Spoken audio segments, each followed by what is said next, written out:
السلام علیکم ناظرین، آج کی ویڈیو میں ہم آپ کو بتائیں گے کہ سلطان محمود غزنوی کون تھے، ان کے والد کون تھے اور کس طرح انہوں نے ہندوستان پر 22 حملے کیے اور ہر دفعہ کامیاب رہے۔ تو جڑے رہیں آج کی ہماری اس ویڈیو سے اور ہمارے چینل کو لائک اور سبسکرائب ضرور کر دیجئے تاکہ ہماری آنے والی ویڈیوز آپ تک بآسانی پہنچ سکیں۔ سلطان محمود غزنوی کا پورا نام یمن الدولہ ابو القاسم محمود ابن سبکتگین تھا۔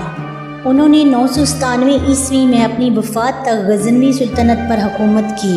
انہوں نے غزنی کو دنیا کے امیر ترین شہروں میں سے ایک میں بدل دیا۔ محمود غزنوی اسلام کی تاریخ کے پہلے حکمران تھے جنہوں نے سلطان کا لقب حاصل کیا، اور وہ پہلے مسلم حکمران بھی تھے جنہوں نے 22 بار ہندوستان پر حملہ کیا اور ہر حملے میں کامیابی حاصل کی۔ انہوں نے ہندوستان کو فتح کیا اور یہاں اسلام کا علم پھیلایا۔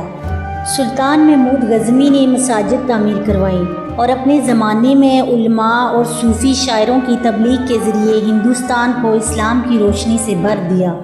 محمود غزنوی ایک جنرل، فاتح، سائنس اور فن کے سرپرست کی حیثیت سے بے مثال حکمران تھے۔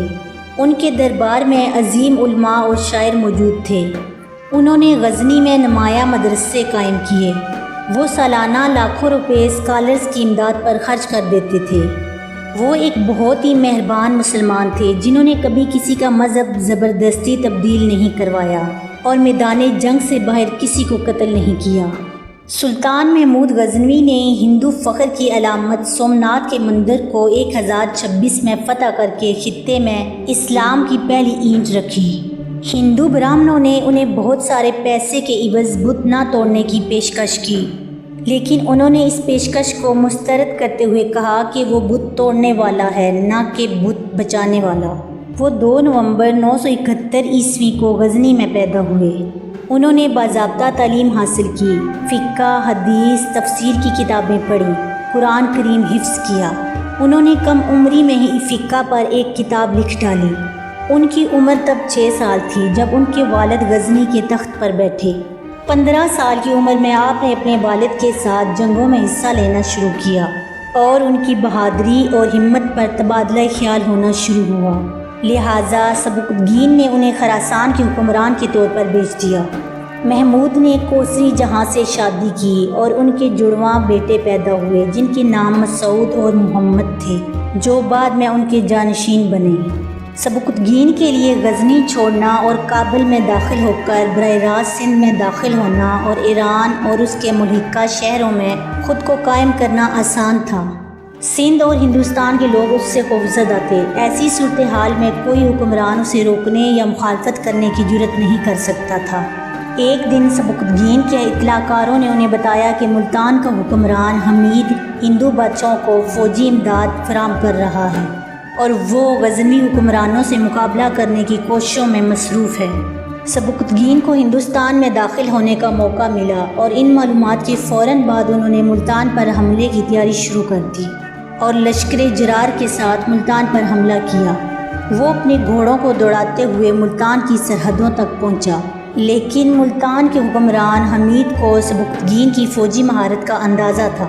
وہ جانتا تھا کہ وہ غزنوی فوج کا مقابلہ نہیں کر سکتا، لہٰذا اس نے جنگ سے بچنے کے لیے سبکتگین کو مصلحت کا پیغام بھیجا۔ سبکتگین نے اس شرط پر اسے معاف کیا اور وعدہ کیا کہ وہ ہر سال اس کو خراج تحسین پیش کرتے رہیں گے۔ اسی اثناء میں سبکتگین کا انتقال ہو گیا اور ان کے بعد ان کے بیٹے سلطان محمود غزنوی نے غزنی کا تخت سنبھالا۔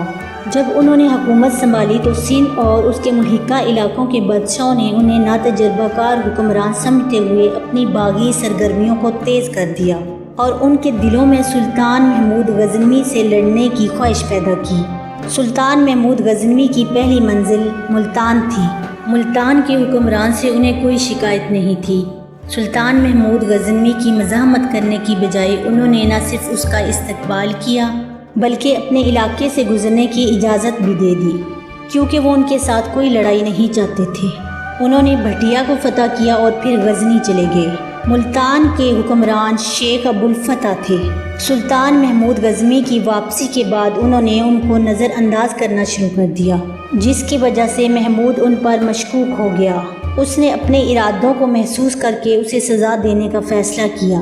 اس نے ملتان پر حملہ کرنے کی تیاری شروع کی اور اپنی فوج کو درہ خیبر عبور کرنے اور ملتان پر حملہ کرنے کا حکم دیا۔ جب افغان فوج لاہور کی سرحد تک پہنچی تو راجہ آنت پال کی فوج نے ان کا راستہ روک لیا اور راجہ آنت جنگ کے لیے تیار ہو گیا۔ سلطان محمود غزنوی کے لیے یہ صورتحال خطرناک تھی۔ انہوں نے مذاکرات کرنے کی کوشش کی، لیکن جب معاملہ کسی بھی طرح سے حل نہیں ہوا تو ان کے لیے واحد راستہ باقی رہا کہ وہ پہلے آنت پال کی حکومت کو ختم کر دیں۔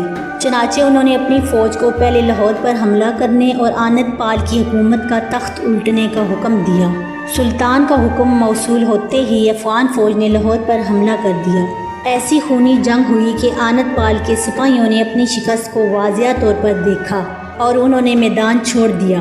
آنت پال کی حکومت کا تخت الٹ دیا گیا اور اس کے بہت سارے سپاہیوں کو مار دیا گیا۔ لاہور پر قبضہ کرنے کے بعد اس نے ملتان پر حملہ کیا۔ اس وقت شیخ ابوالفتح کی حالت خوفناک ہو گئی۔ اپنی زندگی کے خوف سے اس نے شرمندگی کی حالت میں قلعہ بند کرنے کو ترجیح دی۔ غزنوی نے قلعے کا محاصرہ رکھا اور تمام سامان روک دیا۔ جب کھانا ختم ہو گیا تو شیخ ابوالفتح پریشان ہو گیا اور شرمندگی کی حالت میں اپنی گردن پر تلوار رکھ دی۔ غزنوی کے سامنے ہتھیار ڈال دیے۔ معافی مانگنے کے بعد پھر دریائے سندھ کا ایک بہت بڑا حصہ حوالے کر دیا۔ اس واقعے کے چند ماہ بعد لاہور کے شکست شدہ حکمران آنت پال نے ہمسایہ ریاستوں کے بادشاہوں کو متحد کر کے اپنی طاقت میں اضافہ کرنا شروع کر دیا۔ اسی دوران سلطان نے ملتان کے حکمران شیخ ابوالفتح کو اپنا حلیف بنا لیا۔ غزنوی نے اس صورتحال پر نگاہ رکھی ہوئی تھی۔ کچھ دن آرام کرنے کے بعد انہوں نے پوری طاقت کے ساتھ ملتان پر مارچ کیا اور شیخ ابوالفتح سمیت تمام باغیوں کو گرفتار کر لیا۔